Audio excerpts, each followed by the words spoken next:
রমজানের মধ্যে আমরা ইচ্ছায় অনিচ্ছায় গোপনে প্রকাশ্যে অপ্রকাশ্যে কিছুই খাই না। কার জন্য খাই না বলেন? কার জন্য খাই না বলেন? আল্লাহর জন্য আমরা খাই না। আমরা তো অত্যন্ত তৃষ্ণার্ত, অত্যন্ত পিপাসিত অবস্থায় থাকি, অত্যন্ত ক্ষুধা থাকে, ঘরের দরজা বন্ধ করে খেতে পারি, মানুষ দেখবে না, যে কোনোভাবে খেতে পারি, মানুষ দেখবে না। আল্লাহ পাক ইফতারের ঠিক আগ মুহূর্তে ফেরেশতাকে বলেন, খাবার সামনে নিয়ে বসে আছে, খাচ্ছে না কেন? ফেরেশতা জবাব দিচ্ছেন, আপনার গোলামরা আপনাকে ভয় করে। আল্লাহ পাক রোজা দিয়েছেন কেন? যেন বান্দা ভয় ভীতি হয়, লাআল্লাকুম তাত্তাকুন, যেন বান্দার ভিতরে আল্লাহর ভয় জাগ্রত থাকে।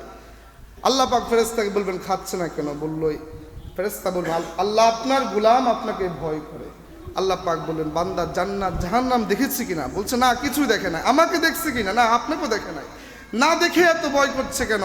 আল্লাহ পাক ফেরেশতা বলবেন, আপনার গোলামরা আপনাকে ভয় করে খাচ্ছে না আপনার নিয়ামত পাওয়ার জন্যে, আপনার রহমত পাওয়ার জন্যে, আপনার ক্ষমা পাওয়ার জন্য। বলেন সুবহানাল্লাহ।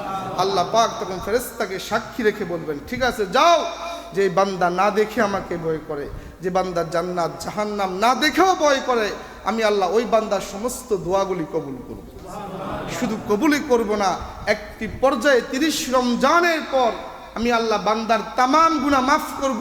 আসমান থেকে আমি ডাক দিব, বান্দা ঈদগাহ ময়দান থেকে পরিপূর্ণ নিষ্পাপ হয়ে, পরিপূর্ণ মাসুম হয়ে, সদ্য ভূমিষ্ঠ সন্তান যখন জন্মগ্রহণ করে একদম নিষ্পাপ থাকে, একদম মাসুম থাকে, কোনো গুনাহ থাকে না। আল্লাহ পাক ঈদগাহ ময়দানে ডাক দিবেন, বান্দা যাও, একবারে নিষ্পাপ করে দিলাম। রমজানের চাঁদ যখন আগমন করে, ইদা দাখালা রমাদান ফুতিহাত আবওয়াবুর রাহমা, আল্লাহ পাক রাসূলের মাধ্যমে আমাদেরকে জানান দিয়েছেন, রমজানের চাঁদ যখন আগমন করে আল্লাহ পাক তার সমস্ত রহমতের দরজা খুলে দেন, আসমানের সমস্ত নিয়ামতের দরজা খুলে দেন। ওয়াফুতিহাত আবওয়াবুল জান্নাহ, জান্নাতের সব দরজা খুলে দেন। ওয়াগুল্লিকাত আবওয়াবু জাহান্নাম, জাহান্নামের সমস্ত দরজা বন্ধ করে দেন। অর্থাৎ আল্লাহ পাক রমজানের সম্মানে কোনো বান্দাকে আযাব দেন না। দীর্ঘ 11টি মাস যারা আযাব প্রাপ্ত হয়েছে, দীর্ঘ 11টি মাস যাদের কবরে আযাব চলমান ছিল, তারাও রমজানের সম্মানে 1 মাস মাপ পেয়ে যায়। এত নিয়ামতপূর্ণ মাস আল্লাহ পাক আমাদেরকে দান করেছেন। এজন্য প্রিয় হাজিরিন, এজন্য বলবো, যত অবহেলা করেছি, যত গাফলতি করেছি আগে, আল্লাহ পাক যেহেতু দান করেছেন, আমাদের হায়াতটুকু রমজান পর্যন্ত পৌঁছে দিলেন, এজন্য আমরা 5 ওয়াক্ত নামাজ পড়ব, রমজানের তারাবি পড়ব, 30টি রোজা রাখবো, বলেন ইনশাআল্লাহ। একটু কষ্ট হোক, একটু কষ্ট হোক, কষ্ট হোক, কষ্ট একটু হলে তো আমার জন্য মহা জান্নাত অপেক্ষা করছে। রমজানের চাঁদ যখন আগমন করে, আল্লাহ পাক জান্নাতের ভিসা পাসপোর্ট তৈরি করে দেন, বান্দা আমি তোমার জন্য জান্নাতের ভিসা পাসপোর্ট তৈরি করলাম, 30টা রমজানের পর তোমার ফ্লাইট জান্নাতের দিকে হয়ে যাবে। বান্দা যদি 30 রমজানের পর 5 ওয়াক্ত নামাজের পর তারাবির পর যদি বান্দা 30 রমজান পর অটোমেটিকলি মারা যায়, বান্দা যদি তওবা নাও করে, আল্লাহ পাক তাকে বিনা হিসেবে জান্নাত দান করবেন।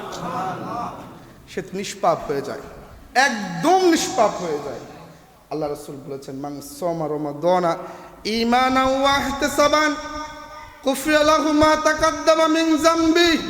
আমার কোন গোলাম যদি আমার জন্য একমাত্র আমার জন্য একটা রোজাও রাখে, আমি আল্লাহ দয়া করে মায়া করে বান্দার পূর্বের 11 মাসের সব গুনাহ মাফ করে দেব।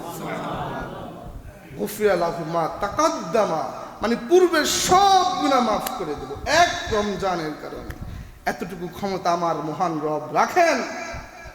অনেকে আমরা এই রমজান পেয়েও 5 ওয়াক্ত পড়ছি না, তারাবিও পড়ছি না, লজ্জা এবং শরমে। অনেকের খুব শরম, যদি আমি মসজিদে যাই মানুষ কি ভাববে, যদি নামাজ পড়ি কি ভাববে, এটা কোনো কথা হলো? অনেক মানুষ তারাবিও পড়ছেন না, 5 ওয়াক্ত পড়ছেন না, জুমার মধ্যে হয়তো বা কেউ কেউ আসেন। আপনার মহান রব যিনি, আপনার মালিক যিনি, তার কুদরতি পায়ে আপনি সিজদা করবেন, লজ্জার কি আছে? আপনাকে যদি আজকে ঘোষণা দেওয়া হয় গোটা রাত্রির মধ্যে আপনি দাঁড়িয়ে থাকবেন, আপনাকে সোনা মুদ্রা দেওয়া হবে, হীরা ডায়মন্ড দেওয়া হবে, আপনি দাঁড়িয়ে থাকবেন, আমিও দাঁড়িয়ে থাকবো দুনিয়ার জন্যে। কিন্তু হীরা ডায়মন্ড সোনা অর্জনের চাইতেও রমজানের প্রতিটি মুহূর্ত, প্রতিটি সেকেন্ড আরো দামি। যেই ব্যক্তি বুঝে সেই খুঁজে। আপনি যদি না বুঝেন আপনি তো খুঁজবেন না, না খুঁজারই কথা। আপনার দুনিয়ার সম্পত্তি আমি করবোটা কি? আমার সন্তানের জন্য আমি অর্জন করে করবোটা কি? চলে যাওয়ার পর তো আমার হিসাবটা আমাকেই দিতে হবে, আমার হিসাব সন্তান দিবে না। এজন্য আমার অত্যন্ত বিনয়ের সাথে অনুরোধ করছে আমার প্রাণপ্রিয় মুসল্লিদের কাছে, আপনার যেখানে সুবিধা হয় সেখানেই আপনি 5 ওয়াক্ত নামাজ পড়েন, রমজানের রোজাগুলি রাখেন, তারাবির নামাজ পড়েন। পড়বেন তো ইনশাআল্লাহ? যদি আপনি রমজানের রোজাগুলি অবহেলায় কাটিয়ে দেন, রমজানের রোজা আপনি ভেঙে ফেলেন, শাস্তি কি হবে আমরা বারবার বলে আসছি, শুধু স্মরণ করিয়ে দেওয়ার জন্য, যেন মাথায় থাকে কি হচ্ছে। আল্লাহ রাসূল বলেছেন, পা দুটো আসমানের দিকে থাকবে, মাথা জমিনের দিকে থাকবে, তার দুটো গাল, দুটো চোয়াল করাত দিয়ে কর্তন করা হবে, বেয়ে বেয়ে রক্ত পড়বে। আল্লাহ রাসূল প্রশ্ন করেছেন ফেরেশতাদেরকে, কারা? মান হাউলাই, এই ব্যক্তি কারা? কাদেরকে এমন কঠিন শাস্তি দেওয়া হচ্ছে? ফেরেশতারা বলেছেন, আল্লাযীনা ইফতিরুনা ক্বাবলা তাহিল্লাতি সাওমিহিম, আপনার সেই উম্মত যারা ইফতারের পূর্বে ইফতার করে নিয়েছে, রোজা না রেখেছে, রোজা রেখে মধ্যখানে ভঙ্গ করেছে, তাদেরকে আযাব দেওয়া হচ্ছে। পারবেন কিনা বলেন? এই আযাব সহ্য করা সম্ভব কিনা বলেন সবাই, সম্ভব কিনা? ইল্লা হামিমা ওয়া গাসসাক, জাহান্নামের আযাবের মধ্যে অনেকগুলো আযাব থাকবে। একটা আযাব হচ্ছে ইল্লা হামিমা ওয়া গাসসাক, দুটো কথা বলছেন এখানে। ফুটন্ত গরম পানি, অত্যন্ত ফুটন্ত গরম পানি এবং পুঁজ। আরেক জায়গায় বলা হয়েছে এই গরম পানি যখন পেটের মধ্যে যাবে, নারী বুড়ি সব বের হয়ে যাবে। দুনিয়ার সামান্যতম গরম পানি আমাদের হাতে পড়লে ঠোসা পড়ে যায়। দুনিয়ার গরম পানি না, দুনিয়ার গরম পানির উপরে যে একটা বাপ থাকে, ধোঁয়া থাকে, ওই ধোঁয়ার মধ্যে হাত দেওয়া যায় না। আপনি দেখেন ওই ধোঁয়ার মধ্যে হাত দেওয়া যায় না, 2-4-5 সেকেন্ড দেওয়া যায়, আর দেওয়া যায় না। ওই ধোঁয়াটা এত গরম থাকে। আর পানি কত গরম! দুনিয়ার পানি তো 5 মিনিটে গরম করলাম, জাহান্নামের আগুন 3000 বছর গরম করা হয়েছে। 3000 বছর গরম করে পানি আগুনকে রাখা হয়েছে।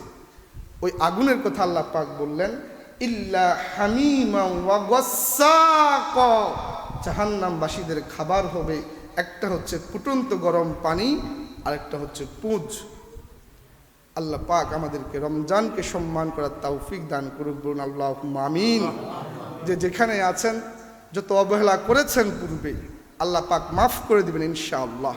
আল্লাহ পাক অবশ্যই মাফ করবেন। আমি আবার বলছি, জোর দিয়ে বলছি, আল্লাহ পাক অবশ্যই মাফ করবেন, অবশ্যই মাফ করবেন বলে আমার ভাগ্যে রমজান দিয়েছেন।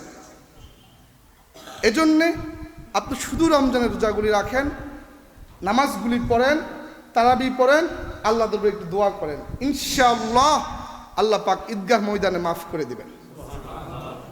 আল্লাহ পাক আমাদেরকে রমজানের সম্মান দেওয়ার তৌফিক দান করুক, বলুন আল্লাহুম্মা আমিন। আজকে তো রোজা।